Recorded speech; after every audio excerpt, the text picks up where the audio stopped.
प्रवर्तन निदेशालय यानी ईडी जिस तरह से विपक्ष के नेताओं पर कार्रवाई करती है, उसे लेकर बयानबाजी अब आम हो गई है। ऐसा पहली बार नहीं जब ईडी को सरकार के इशारों पर काम करने जैसे आरोप लगे हों।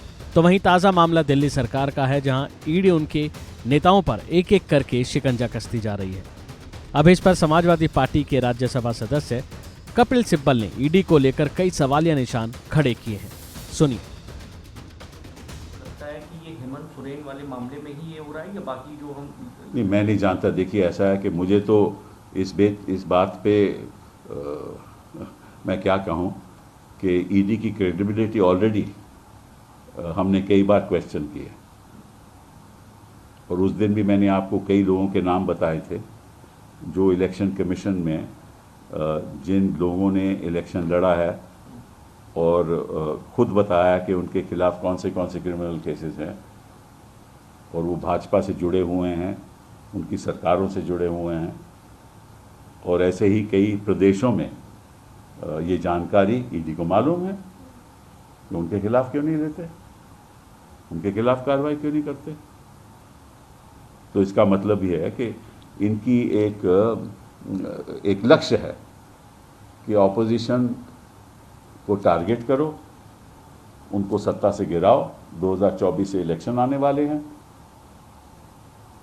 कोशिश करो कि वो इलेक्शन में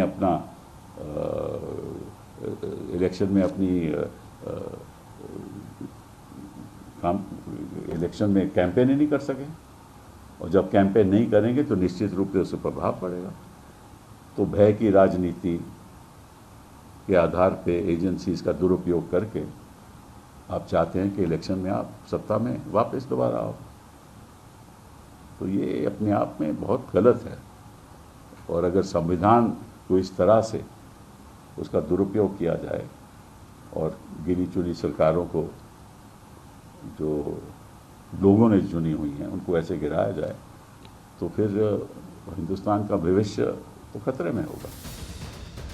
बता दें कि उन्होंने साफ कहा कि मैंने पहले भी आपको कई नाम बताए हैं जिन्होंने चुनाव लड़े हैं, और खुद बताया कि उनके खिलाफ कौन कौन से आपराधिक मामले हैं, वो बीजेपी से जुड़े हैं। ऐसे ही कई प्रदेशों की ये जानकारी ईडी को मालूम है, तो ईडी वहां कार्रवाई क्यों नहीं करती। इसके बाद उन्होंने बीजेपी पर निशाना साधते हुए कहा कि बीजेपी विपक्ष को टारगेट करके किसी भी तरह सरकार गिराना चाहती है। अभी के लिए फिलहाल इतना ही। खबरों में बने रहने के लिए देखते रहिए वन इंडिया हिंदी।